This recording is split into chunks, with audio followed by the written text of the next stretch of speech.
अस्सलामुअलैकुम। Maths and NTS tricks में आपको खुशामदीद कहते हैं। तो आज हम रिव्यू एक्सरसाइज स्टार्ट करेंगे जो यूनिट 4 है।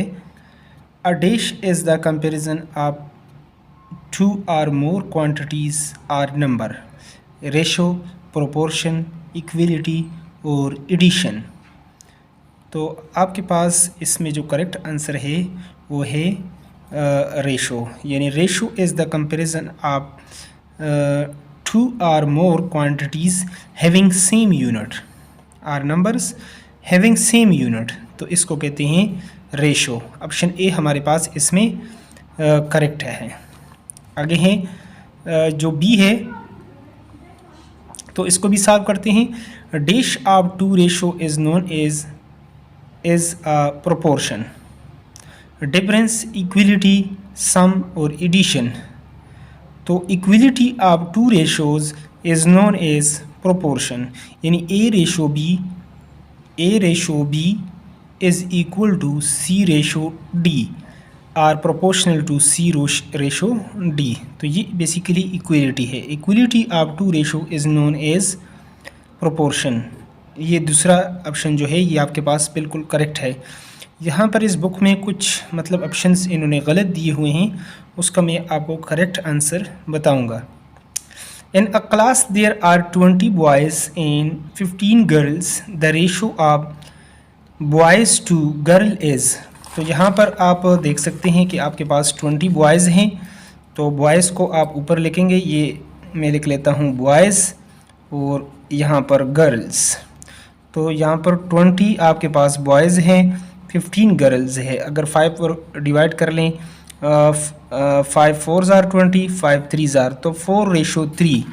यहाँ पर आप इसमें देख सकते हैं ऑप्शन ए जो है ये आपके पास बिल्कुल करेक्ट है, 4 रेशो 3 इसमें करेक्ट आंसर है।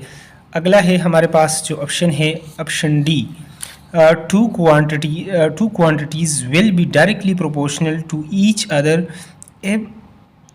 with the decrease in one quantity the other quantity dash decreases remains unchanged adds up। तो अगर एक क्वांटिटी आपके पास इंक्रीज़ हो, दूसरी वैल्यू भी इंक्रीज़ कर जाए, यानी एक वैल्यू अगर बढ़ जाए दूसरी भी बढ़ जाए, या एक वैल्यू आपके पास डिक्रीज़ हो जाए, घट जाए, दूसरी भी घट जाए, तो ऐसी प्रोपोर्शन को हम कहते हैं डायरेक्ट प्रोपोर्शनल। तो यहाँ पर आपके पास two quantities will be directly proportional to each other if with the decrease in one quantity the other quantity will be decreased. तो ऑप्शन बी यहाँ पर बिल्कुल करेक्ट है, डिक्रीज बी जो दूसरा ऑप्शन है ये बिल्कुल करेक्ट है। आगे हैं आपके पास ई ऑप्शन है, the ratio 12 ratio 4 is equivalent to. अब इक्वावेलेंट टू का मतलब क्या है कि उसकी वैल्यू आपके पास इक्वल हो। थोड़ा सा उसको आप सिंप्लीफाई कर सकते हैं या मज़ीद किसी एक नंबर के साथ उसको मल्टीप्लाई कर सकते हैं। तो इसका आंसर जो है वो बुक में गलत बताया गया है, तो आपको मैं बताता हूँ कि इसका दुरुस्त ऑप्शन कैसे आएगा आपके पास सोल्यूशन। तो चलो इसको सॉल्व करते हैं। तो यहाँ पर आप देख सकते हैं कि आपके पास 12 रेशो 4 मैंने उस तरीके से लिख लिया। अगर इसको आप डिवाइड कर लेते हैं किसके साथ, 2 के साथ, तो इसको भी 2 के साथ, 2 6 ज़ार और 2 आपके पास आ जाएगा 2 ज़ार। मज़ीद फिर अगर 2 के साथ करें तो 2 ज़ार 4 और 6 2 ज़ार 12, इससे वही आएगा। तो 6 रेशो 2 इसका इक्विवेलेंट रेशो है। तो 6 रेशो 2 आपके पास ऑप्शन सी में है, लेकिन बुक में बताया है 2 रेशो 1। तो 2 रेशो 1 तो इससे आपके पास आता ही नहीं है। 3 रेशो 1 आ सकता है, 4 1 ज़ार 4 4 3 ज़ार 12। 3 रेशो 1 यहाँ पर चूँकि ऑप्शन ही नहीं है, तो आपके पास जो करेक्ट ऑप्शन है वो 6 रेशो 2 इसलिए बन रहा है। वैसे आपके पास इसका जो करेक्ट आंसर होना चाहिए वो 3 रेशो 1। अगर ये ऑप्शन होता तो ये बिल्कुल इसमें करेक्ट होता, अगर नहीं है तो ये भी हमारे पास इसमें है कि इसको अगर 2 के साथ करेंगे तो 4 हो जाएगा, 6 को करेंगे 2 के साथ तो 12। यही इक्वावेलेंट इसकी इस रेशो की और इस रेशो की वैल्यू बिल्कुल इक्वल है, इक्वावेलेंट इसलिए इसको बोलते होते हैं। तो चलो अगले एमसीक्यूज़ की तरफ चलते हैं।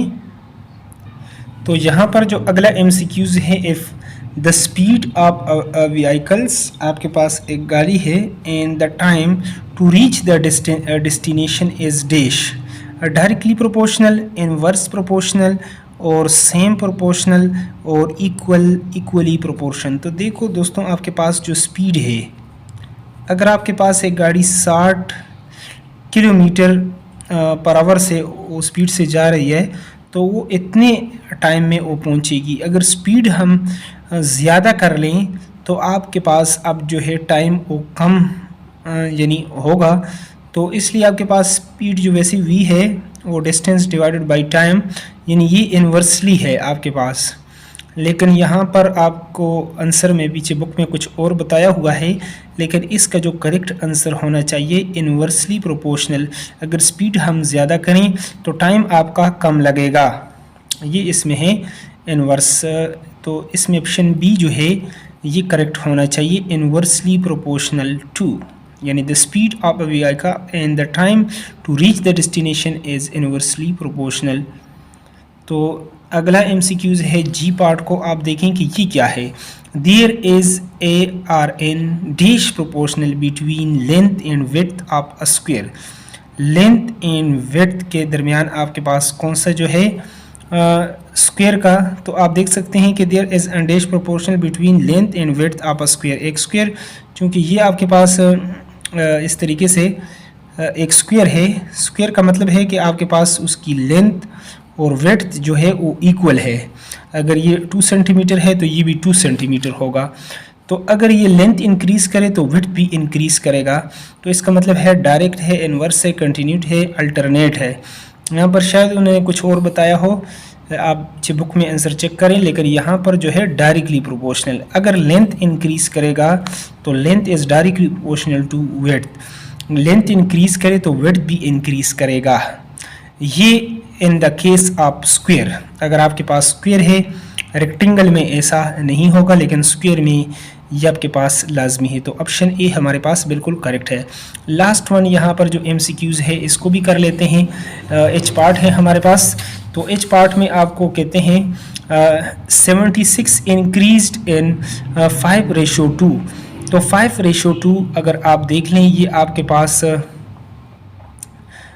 होगा, इंक्रीज़ करेगा। और आपके पास ये जो कौन सी जो फ्रिक्शन है 5:2 आप देख सकते हैं, ये आपके पास इम्प्रॉपर, यानी 5/2 मल्टीप्लाई बाई आपके पास 76 है। तो देखें 2 1 जार 2, 2 3 जार 6, 1 यहाँ पर 2 8 जार 16, तो 5 into 38। तो यहाँ पर आप देख सकते हैं 8 5 40 असल 4, 5 8 जार 40 और कैरी हो गया 4, 5 3 जार 15 और 4, ये आपके पास 19 हो जाएगा, 190। आपके पास करेक्ट ऑप्शन ये होना चाहिए ऑप्शन सी, लेकिन बुक में हो सकता है कोई दूसरा ऑप्शन आपको बताया हो, लेकिन करेक्ट आंसर आपके पास ये आना चाहिए और यही इसका करेक्ट आंसर है। तो वीडियो अगर अच्छी लगी है, वीडियो से थोड़ी बहुत हेल्प हुई है, तो वीडियो को लाजमी लाइक करें।